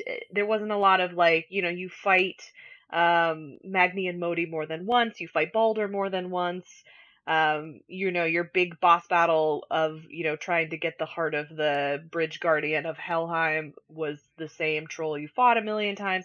And so, you know, I think that was where the combat fell apart, where in the beginning I thought it was really challenging, and, you know, it was really interesting how they had a bunch of different enemies that required you to do different things, like with your axe, and use, you know, I think that they used Atreus in a really good way. Like, I think that combat was really interesting, you know, knowing that, like, this you can't kill until Atreus hits it, like, that whole stuff, I thought that was really well done, until the Valkyries proved that, like, that was really what I wanted my combat interactions to be like, was, like, that level throughout the whole game, and not kind of put into like side stuff. Well, what about the travelers?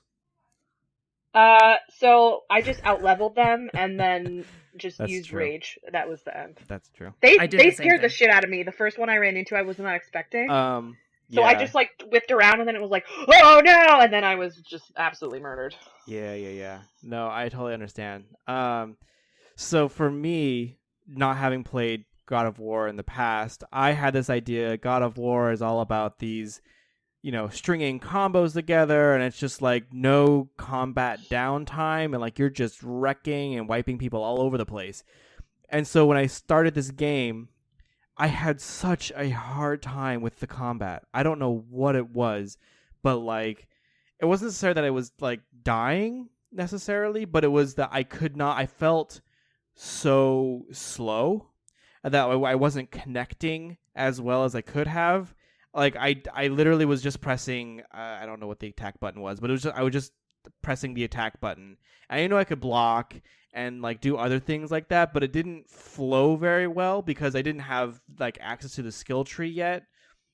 And I had just combat was very difficult for me for like the first 5 to 10 hours of this game, which is really frustrating.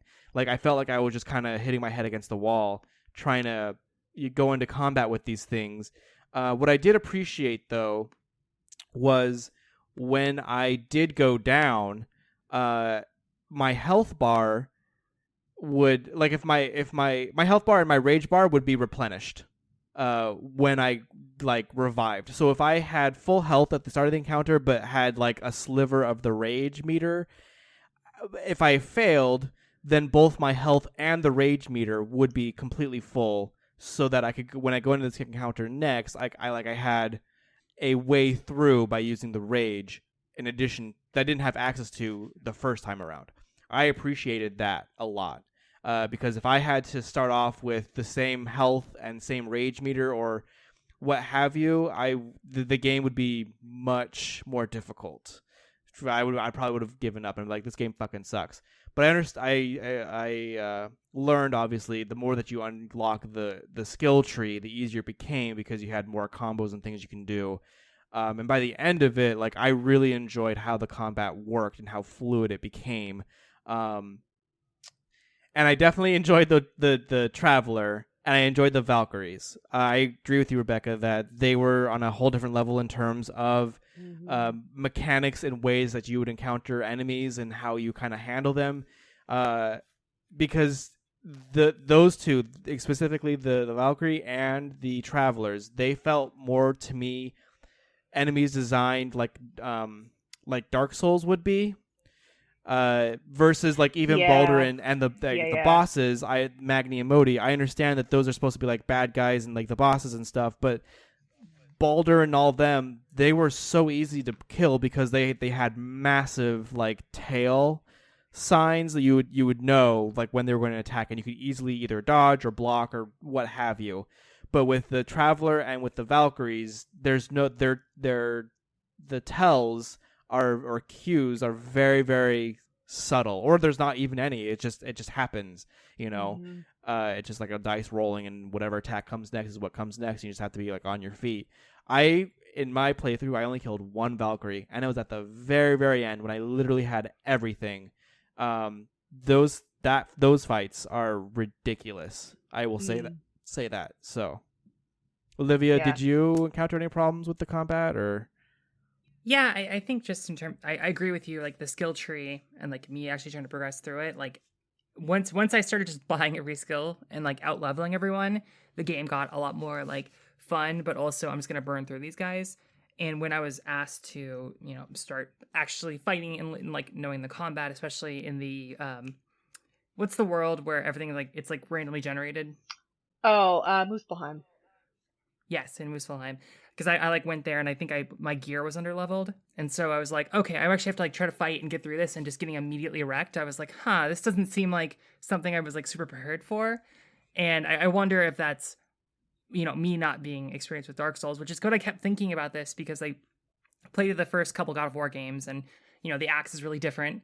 And I did think a lot about Dark Souls. But then whenever we got the Blades of Chaos, I was like, okay, this actually does kind of play like an older God of War game. But I kept being like, this is God of War seen through the lens of like a Dark Souls game.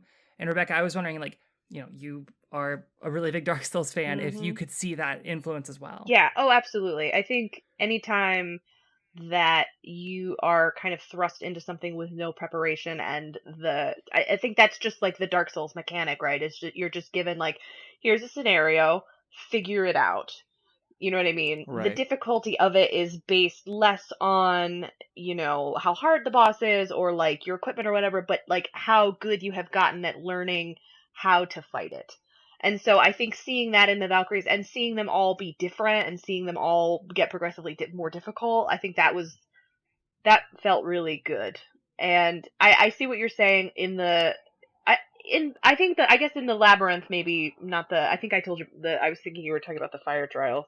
But definitely the Labyrinth was a really interesting aspect to that, because since it changed so much, it was all sort of like learning. Like the game was giving you the like, this is how you play it, and so how you get past this is you have to figure it out.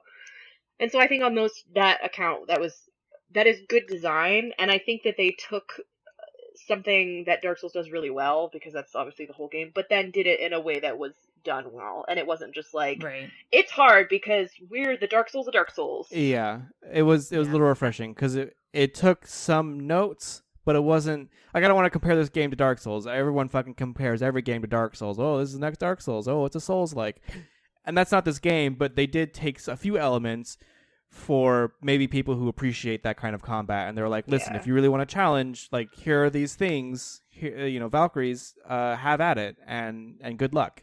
And I appreciated that. So I guess what I was like hoping for was more of a like, hey, here's the ramp for you to get to that point. And like, I killed all the travelers, I killed all the rock boys. I can't remember what they're called, but I know who you mean. Yeah, no, the rock, the things with like the things in their chest or whatever, like the elementals. Yeah, elementals. I did all the side quests except for the Valkyries and like Muspelheim and the fire world. Niflheim. I think Muspelheim is the fire one, and Niflheim is the labyrinth. And I'm sorry to anyone listening who's like, that bitch wrong. Yeah, and I just felt like the level of what the game asked for me at the end of the game versus like, hey, we're going to the Valkyries. Hey, you're gonna have to go fight a randomly generated boss. Hey, here's like some like a challenge room for you to go through. I just wish it had prepared me a little better, because I felt like I wasn't prepared for that level of skill, and like, I play a lot of things, so I'm like, well, I think I'm done. I'm not like getting anything out of this experience, and maybe that's just like the Dark Souls methodology. And like Tyler, you're talking about everything's compared to Dark Souls, but I think here, in my limited experience with Dark Souls, I can definitely see like, oh, this is like the frame counting influence. Like this is like they're expecting you to like kind of pay attention to the animations. Yeah. So I think that comparison is fair.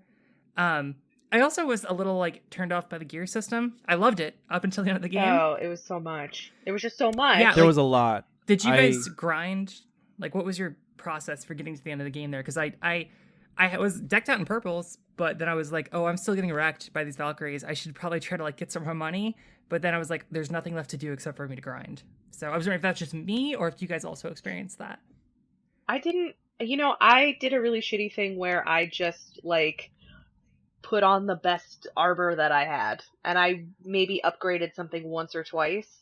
But I did the same thing in this game that I do in most games, which is when I get a set of armor that I think is fine, I just upgrade it and then never wear anything else ever. So I think it was not well explained, and I think it seemed like there was a little bit of a dissonance between, we have the skill tree that is so easy to fill up, like just absurdly easy, like you have all those powers by the end, but then we have this gear system that is like obsessively complex, and like you could grind a bunch and level it all. Like I feel like those two things maybe were like could do a little bit more balancing, because it's like I would have rather had more. Like I would have had more. I would have wanted, I should say, more variance in my ability to play Kratos and like spec him out versus my gear is fire resistant. You know what I mean? I realize that there's more. I guess there's more nuance to it, because like if you really, really get into Niflheim, there's like a whole set of armor that prevents you from taking the poison slow damage or whatever. You know what I mean? So like that would be useful for that thing, and you can have the, I don't know, whatever armor in this place, but it was too many options, I felt like, because at the end you have like 60,000 gems, and it's like I don't know what half of them do. Like I guess I'll just start putting them in armor slots. I definitely think if I maybe put some more time into the game, I would have probably gotten there as well. I just, at the point that I was at where I'm like, oh, I beat it. I beat some Valkyries. I'm not gonna like force myself to go through this dungeon. Yeah. So maybe I'll need to retouch it. I got the same. I'm kind of the same way. I obviously starting off like your armor is shit, and eventually you can upgrade it and whatnot when you pass certain story points. But God, they threw a lot of armor at you, and I was like, why? Give me like five armors and like maybe 2 more that are like super epic, which is what they kind of did at the end. But like, why do I have? I understand you want to cater to different play styles, but maybe just have. I think there was like 3 main things you could do, right? Which was like maybe you could do strength, and then you could do runic, and you could do defense. That was kind of like their thing. Is like you could be super strong, you could be super powerful magics, or you can be like really defensive if you're having a lot of trouble defeating people and just be a fucking tank. I kind of went like the runic strength route, I guess. I don't know. But anyway, I upgraded my armor when it felt appropriate to do so. Like, I think I went from like level 3 to level 5 or something stupid. Or like when I upgraded my axe, I would, have access to the new ones. I'd always be on the newer stuff. So I went through quite a bit of armor, although I wasn't like trying on every single one. I was just like, well, what's my kind of playstyle that I want to go for, and I'll just buy this armor that's new now. And thankfully, like, coins were not an issue, or currency was not an issue to do that. So, did some of the armor look really bad to you Yes. guys? Yes. Like, A I lot. just remember looking at that, like, not the Traveler's set, the, God, I have them all pulled up here, because I was like, I need to share this, because it just looks so stupid. The Reaver set, where it's like, oh, here's a t-shirt that Kratos can wear. And I just kept being like, it was either like BDSM, like leather gear, like or it was like, here's like this, like the Traveler set was cool. I just like usually enjoy customizing my characters in the game. I think that's like why Destiny speaks to me so much. Yeah. And then, I just was like putting on like, here's a dumb boar skirt for you to wear and your t-shirt. Yeah. And you're like the rock dad from like you're in his 50s, Well, figuring it out right now. I definitely appreciated all the armors that showed his titties. I was all about that armor. I did too, actually. So me and Tyler are on the same page here. I was like, oh, and then like, I think your starting armor is literally like one titty is free, and you're like, no, you gotta free both of them. It's the fighting tit. And then, the other one is the like, calm as you tit. upgrade your armor, like, suddenly it has 2 straps, and so both the titties are not freed, and you're like, no, I want the opposite of this. I want both titties to be free. It's a metaphor for how Kratos is becoming a better dad. He's putting the tits away. Covering up, becoming more modest as we go. God of fashion. But I can't remember what armor I ended up going with. I think it was like, you unlock Sindri or Brock's armor or something. Oh, those were good. Yeah, Sindri's I was picked great. one of those to eventually roll with, and it was like a complete chest armor piece. And I was like, okay, I mean, I look badass. It's fine. It's whatever. But no titties. But no titties. If only it had had the titty window. No, we're a father now, Olivia. We gotta be modest to our son, and but women women gotta show their titties all the time. We have to be a good example so that Atreus doesn't get his titties out. Yeah, we gotta make sure Atreus keeps his titties in because he's a young boy. Mm-hmm. This is rated M for mature, everyone. Oh my god. Anyway. Is this conversation. Yeah, right. We talk about the important things on this podcast. It's true. Anyway. Yeah, if anything, I wanted it to copy out of Dark Souls was that I needed more fashion. That's true. But I didn't go grind like Olivia. Like, I was not gonna go to Niflheim and like go through the fire trials and like grind all those fucking moats and shit. I was like, no, if the game's not gonna give it to me by my like just going nonchalantly through the journey that is set out before me, I'm not gonna go out of my way to go get all this shit. Like, maybe I think, did they add a game of a plus mode, a new game plus mode? They announced it at E3. Yeah. Okay. Well, I mean, like, so maybe for that I'll go do it whenever I feel like I want to return to this game. But for now, I'm completely satisfied with everything that I've done, without even like beating all the Valkyries and getting the Valkyrie armor. Like, I'm pretty set. To me, I wish they hadn't done a Valkyrie armor, because to me the Valkyries are like end game. Because some of them are just so absurdly difficult that, so you get to the end, you get your Valkyrie armor, and then it's like, cool. So I guess maybe New Game Plus then makes that armor Better. relevant again, because then you can start the game with like the most legit armor in the game, probably. One of the questions I had was, outside of the like, challenge room and the mist area, was there any way to like actually like repeatedly fight bosses or fight enemies? Because it seemed like you would kill them in some places, they would randomly spawn, other places they wouldn't, and I just felt like it was like, okay, well, am I gonna go hunt for a grind? Like, did you guys get any like information about that or figure it out in any way? I don't know. I know that all I know is they tried to do the thing where it's like, if you leave a place for a while, stuff will come back. But I think, I don't know. I think part of the thing that was frustrating to me was that you can't grind the Muspelheim trials, because it would be so easy that you could just get a ton of loot from them, but they don't let you do that, so they don't let you farm there, which seems like a missed opportunity, especially because the randomness of when things come back is unclear. Right. I mean, like, grinding's bad. Yeah. And I know that I have a really bad habit of, like, well, I'm just going to grind. Like, that's what I'm going to do. Mhm. And, like, that's maybe not the best design sometimes. It's not teaching you anything. Yeah. But if you're going to have a grind in there, I would really hope you would at least be clear with, like, hey, here's the rules. And, like, Dark Souls, I feel like, kind of plays with that in ways, where it's like the first Dark Souls game, you could kind of grind out enemies by, like, resetting them on a bonfire. Mhm. I don't know if Dark Souls 2, I think, was a little different. It was, but at least you they had were, like, limited numbers, consistent. and once you like did it 30 times or something, all the enemies would be fucking gone because they were like, well, we heard Dark Souls was hard, so maybe if you just kill everything a lot, then the game will be progressively easier because you don't have to deal with as many enemies in the long run. But what that ends up doing is you're literally in a world completely alone. So yeah, I wonder. I just. Sorry. Oh, I was wondering if was that meant to create armor scarcity? Like you have all these armors, but you have to be really judicious about what you upgrade. That too. I mean, the thing was that I like, and I know this is like kind of a side thing that I keep picking at. Just like I sold all my armor, and I'm like, okay, at least I can buy some. And like I bought the Sindri set, I think, but I was just still getting wrecked, and I'm like, I've bought everything. I have all the abilities, and it was just a really frustrating and like the end game experience was just kind of ruined for me, and that's why I was like, I gotta stop. I'm not gonna like get anything out of this. So, we're just talking about like end games being and something that's like your axe was like fully upgraded and everything too, correct? I mean, not like level 5, because I think level 5 you have to go to those fucking other realms. I think my axe was fully upgraded. I think my axe. I don't think my. No, you're right. I didn't there's have like the literally last, there's the last one upgrade. level. You can get all your skills by being level 4, but like the axe itself has one more level to it apparently. Right. I never got it. I think it was the axe and the blades that you need like the one piece of flame or whatever it is, and I didn't have those, and I was just like, okay, I think I'm done. Yeah. But that experience, I think the core experience of that game is really solid. I just if you're gonna have extra content in there, I just would have wished it would have been made a little clearer how you're supposed to get on the ramp to that content. Yeah.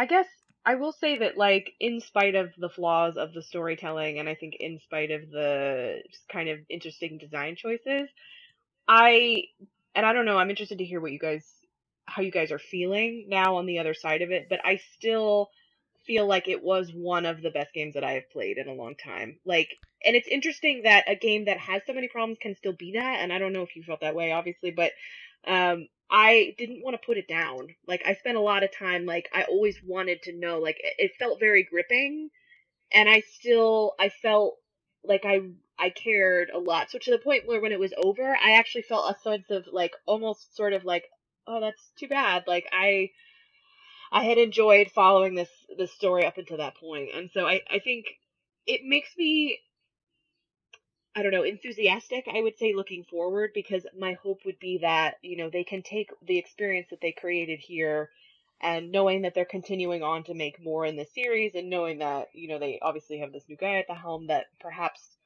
maybe we can improve upon what's already been done. Like, maybe we will curb the fridging, and maybe we can vary the enemies, knowing that this one especially was so successful. So I don't know, how are you guys feeling now, kind of at the end of it, having played it, you've put it down, maybe the impetus to replay it really isn't there right now. How are you guys feeling? Olivia, tell me a little about how you're feeling at the end of this. Yeah, I definitely think at the end of the game, we had a conversation at that point. I think we all were in our group chat, and it made me want to have more answers. Like, that game ends on like, oh, Atreus is Loki, and that's kind of how it ends. Mm-hmm. And like, oh, there's like a larger mythos here that involves Kratos. Like, everything was predetermined, predestined, I guess is a better word. But I really was like, oh wow, this is amazing. I really want to know like what the payoff is here. And then it ended, and I was like, oh, that's really a bummer, because I would have liked to get more information about what's happening. And like, even my issues with Freya and like how that resolved itself, I was like, oh cool, I want to know what happens at this point. Like, I want to know where this story goes. Like, I was really hoping we'd at least get to see Thor, but yeah, I understand that this is like the first in probably a trilogy of games that they're going to put out. So I definitely think, like, in terms of like, storytelling, everything between the main missions was really engaging and really gripping. The characterizations were really amazing. Like, even with the issues of Atreus, like, I can't think of any other characters that were written as well. And, you redeem a guy who fucks, like, randomly. Like, they actually made Kratos, like, someone who, you don't really want to be around, but you can at least see how he got to that point. You can, if you fill in the gaps, you're like, oh, cool. Kratos is actually a character I'd want to like see more of and see how he evolves. So definitely one of like the better achievements in storytelling, even with its issues. And Tyler, how were you feeling about everything? Yeah, no, I really enjoyed the game. It's definitely one of the better games I've played, this year so far. And it's like the world is just fucking gorgeous though. Like it is beautiful for a game that's on the PlayStation. I mean, not that all games are like not beautiful or whatever, but it's just really, really gorgeous. And it has a lot of really good design to it. The story I enjoyed, but it did kind of fall short at the very end because it was just like a whole bunch of plot stuff happens within like 10 minutes, and it's a little hard to absorb everything all at once. But I mean, it's an ending, and I felt satisfied. And like that very like last walk to the summit was really nice because it was a very slow and like reflective period. And a good way to end the game, I thought. So I am excited to see what Santa Monica is going to do with it. I don't know if Ragnarok is going to be like the next game or if there's going to be any expansions to this game. I don't think there's going to be an expansion to this game, personally. I don't think so, yeah. I feel like it's just going to be the next thing. It's going to be the next game. And either that's, if it is going to be a trilogy, Ragnarok can't happen next game. Although this game heavily alludes to it. So who knows? Maybe it'll just be like a two-parter, and Ragnarok will happen next time. I mean, that's kind of how it happens, right? So yeah, I'm definitely interested to see because Loki is a huge hinged character in the myth of Ragnarok, and so I'm interested to see how Atreus grows and whether or not, we'll have like a Last of Us 1, The Last of Us 2 situation where we end up playing Atreus kind of in the end. Yeah. As he sort of takes over. I'm not sure. I think I don't have high hopes based on how they portrayed the myth in this game, but like Loki in the mythology is a very gender fluid character. He's a very unreliable character in a lot of interesting ways, and so I'm curious to see how they try to use Atreus as a vehicle to achieve that sort of trickster role. So we'll see. Well, it would be interesting to see. It would be interesting if this is what like the whole plot would be, is if next game is Ragnarok and we play as Kratos like halfway through and then he dies and we're playing as Atreus. Or like, let's say Kratos dies at like the very end and then like we play as Atreus for like a little bit and then the game ends. And then the third game would be Atreus trying to get revenge for his dad or trying to correct the world since it has now shifted to this apocalyptic state. But who knows? These are things are like 8 years off, I'm sure. So we'll see. But a very well done game overall, in my opinion, from Santa Monica. Having not played any of God of War, I really enjoyed it. So one thing I wanted to touch on before we close this conversation was just the Faye, like the mom of Atreus, and how, this is like a predestined relationship. And like, if she really had like totally altruistic motives in getting in a relationship. That's true. With Kratos, like it seems like from the, at the end of the game, we got some cave paintings of like, oh, here's like what is going to happen in the future. It shows like, I think Kratos is on the ground with Atreus next to him. Is that right?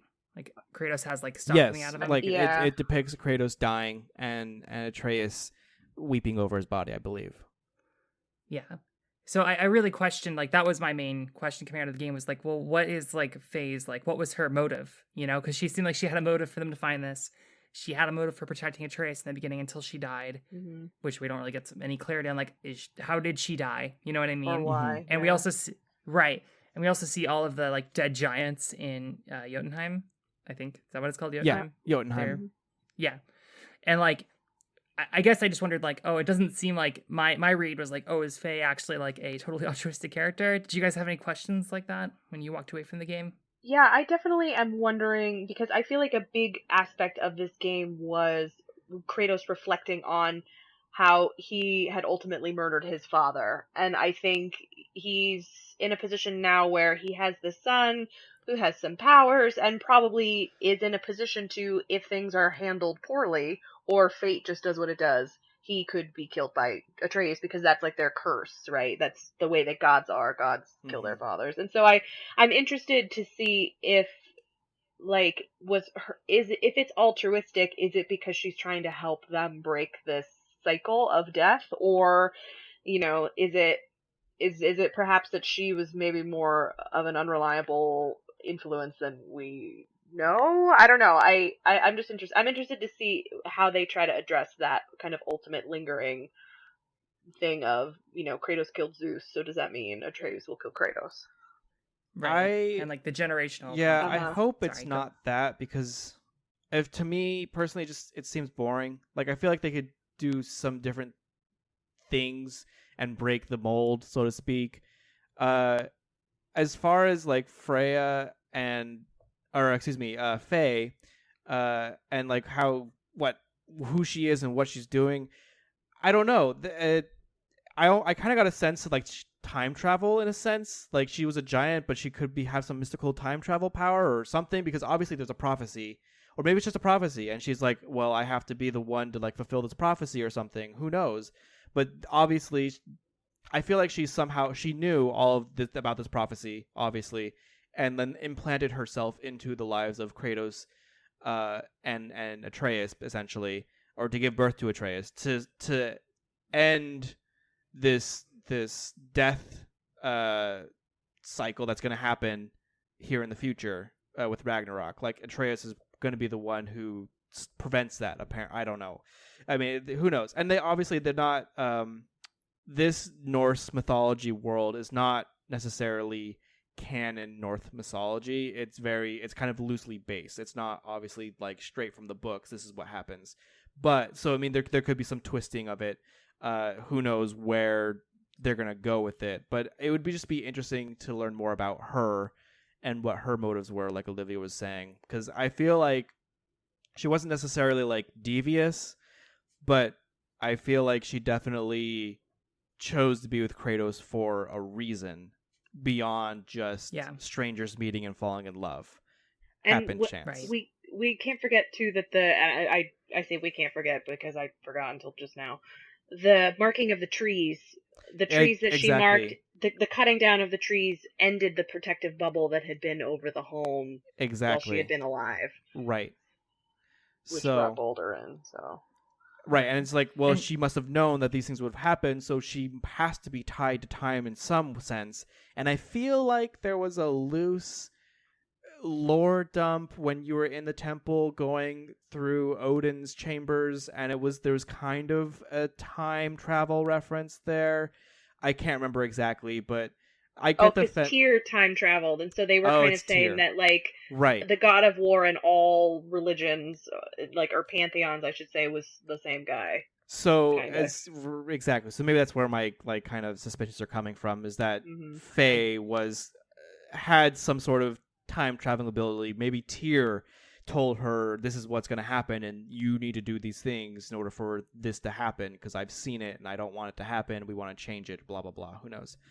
I totally forgot about the like mural you see of like, oh, here's like some Mayan civilizations, like oh, here's like some like Southeast Asian civilizations, like Egypt. Like, I'm like, that actually got me super excited, because I'm like, oh, is Ragnarok going to be like, oh, we're fighting all of the gods, like we're literally fighting every pantheon from every culture, and I'm like, I want to kill Ra. Like, that sounds pretty cool to me, actually. Yeah. So who knows where this is going to take us, but I'm definitely going to go along with the journey. So one final question I had for Rebecca was just in terms of like the Eddas, like there's no real like there's multiple different versions of the Eddas, right? And there's no real canonical version, and maybe the stories sometimes conflict. Is that right? Yes and no. So it kind of depends on the source. So there was one dude, Snorri Sturluson, who was like the guy kind of that wrote them all down. And so there are like stories, and then there are Eddas, and so there is some conflicting information. There are some that are kind of like all written by the same guy, so there's a little bit more coherence in the stories. I don't know if there's a canon necessarily, but there's like, the way we tell the Balder story is the same generally. And so like the reason why we kiss under the mistletoe at Christmas time is because that was a pagan ritual in honor of Balder, who had been killed by mistletoe. You know what I mean? Like, that is how like that tracks.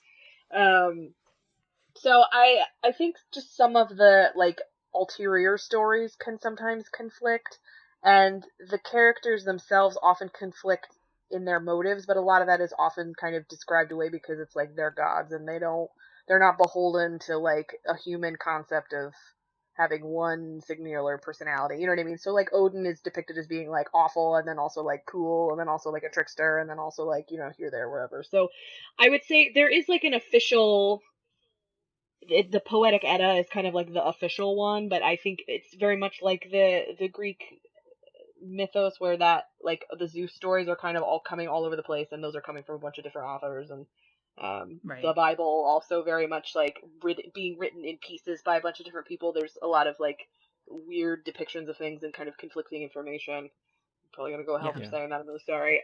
But like that, but that like that the Norse Eddas are very much the same as it is like across the thing. You can buy them in a book.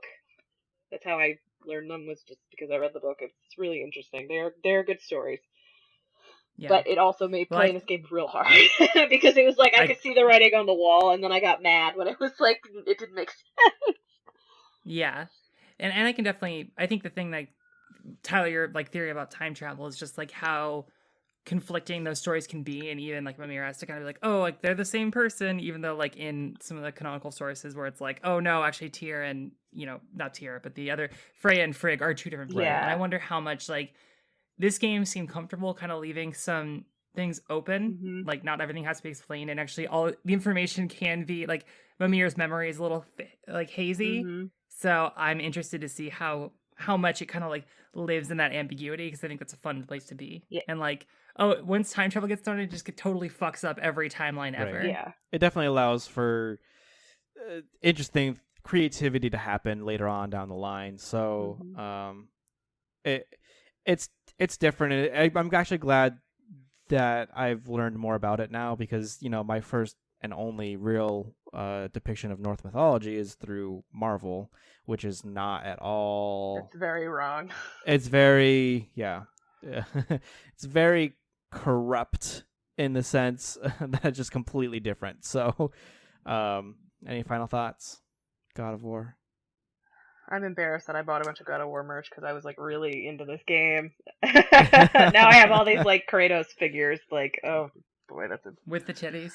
yeah. So I have one. I have one with his one titty out, and then I'm gonna get. I pre-ordered his little Nendroid, so he has like little cartoon titties. So you know, obviously, I think that's a good investment. yeah. Left titty out, Kratos. Should we do some endorsements? Absolutely. All right.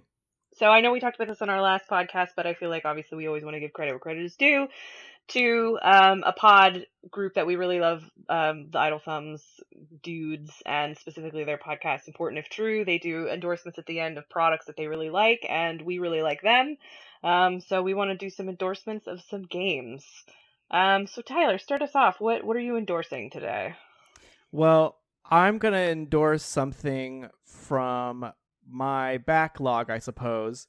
We really should do backlog. Like I'm always 100% serious when I said we should do backlog episodes, because for it. Yes, we're never going to get through anything if we don't force ourselves to do it for this podcast. No. So if those of you are a little confused with what we're talking about backlog, we're talking about Steam, and specifically the summer sale and all of the sales, the summer sale, winter sale, autumn sale, I don't know, 4th of July sale, whatever the fuck, it's a sale. Every year, and you buy all these games because they're really cheap, discounted, and you buy like 50 games and you don't play them because there's too many games suddenly. So summer sale is going on right now, but we're not going to really like highlight what's going on.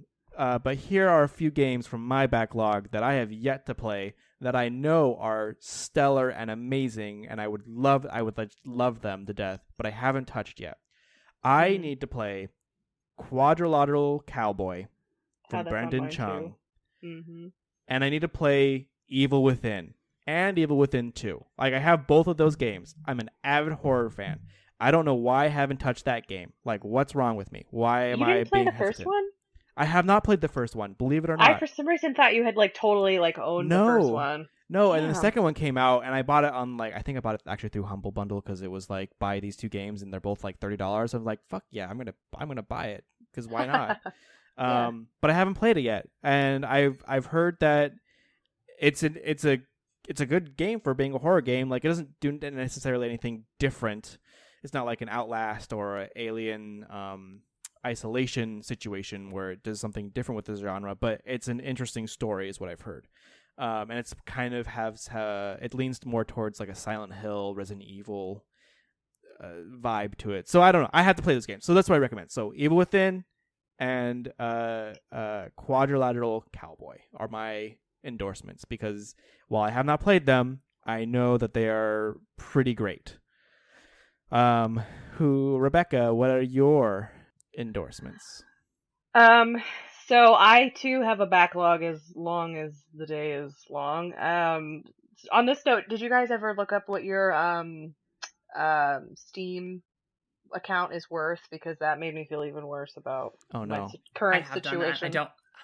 I'm not going to share the number. It's disgusting. Okay, mine was equally disgusting, but then I saw someone in the games Reddit saying that their account was worth like $12,000, and I was like, okay, maybe I'm not that bad.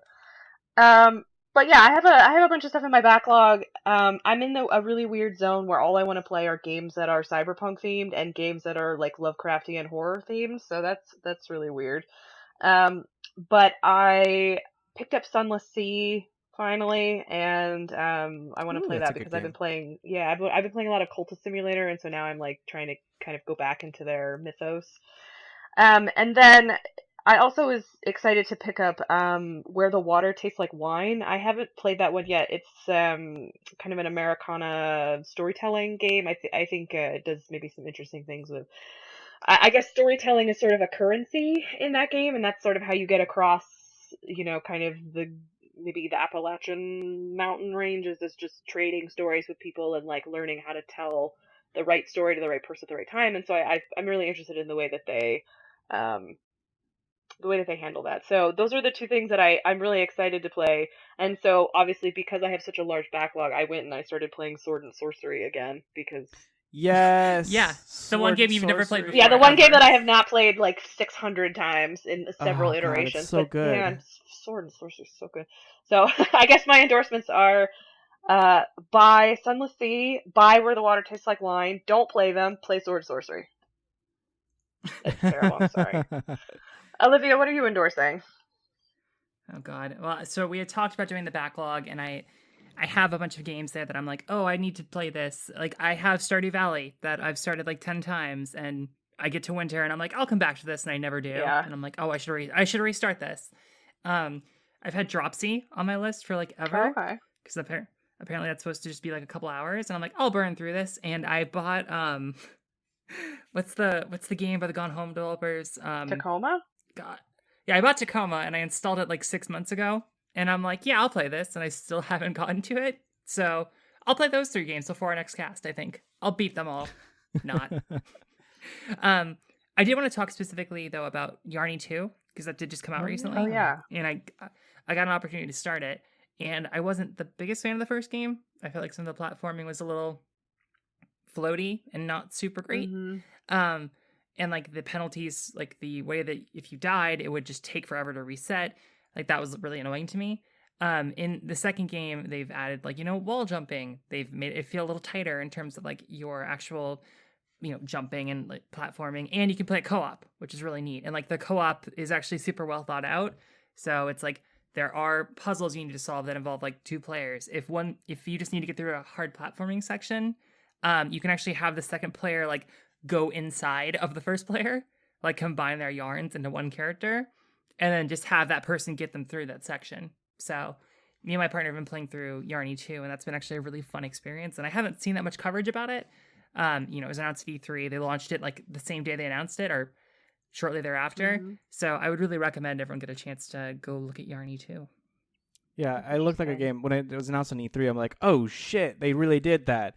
And I don't know, it looked really amazing. So I haven't even played the first one, but I love the game. I love the developer.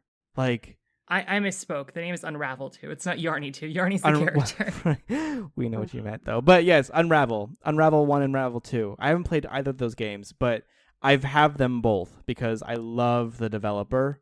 Every time he comes up to speak on stage. He just gets so emotional, and that's just beautiful to see. So, Yarning is love, yarning is life. Yeah, it's true. All right, well, those are our endorsements. We did not make someone mad at us today, I don't think, so we don't have to add someone to the never gonna promote us or never going to corporate sponsor us list. So fuck Todd Howard. Okay, so Bethesda now on the list with Quantic Dream and all of Sony. Woo! I wanted Bethesda to sponsor us somehow. Sorry, I know. We'll like break off under some pseudonyms. Yeah, we'll break off under pseudonyms and do an Elder Scrolls 6 like crazy I don't know. Theory cast. like a crazy mystery cast. Where is it located? Is it Valenwood? Is it High Rock? Are we going to go hang out with some Khajiits? I don't know. Khajiit have wares and you have coin? I think we're going to go to the Skyrim. Black Marsh. It's Skyrim too. So. Did I tell you I'm about ready to buy Skyrim on my Switch because I've lost control of my life? Stop. I've lost control of my life. It's like my 6th copy. Todd Howard. Please, fuck Todd Howard. Sponsor. I just want more Skyrim. Alright, for the Greetings From podcast, my name is Rebecca Faye. You can find me on Twitter at Rebecca Faye. It's pretty easy. Tyler, where can I find you? Find me on Twitter at WorldJumpin'. Drop the G. Jump. Olivia, where are you at online? You can find me on Twitter at LivJQ. Cool. I don't know where we're traveling next time, but that'll be fun for us too. Bye! Bye.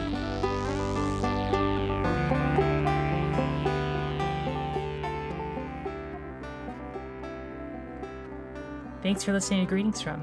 Our intro and outro music is an edited version of Deep Fried Space Food by Substitute Sandwiches. You can find a link to the song in the podcast description. You can listen to more episodes at greetingsfromcast.com. We are on Twitter and Twitch at greetingsfrompc.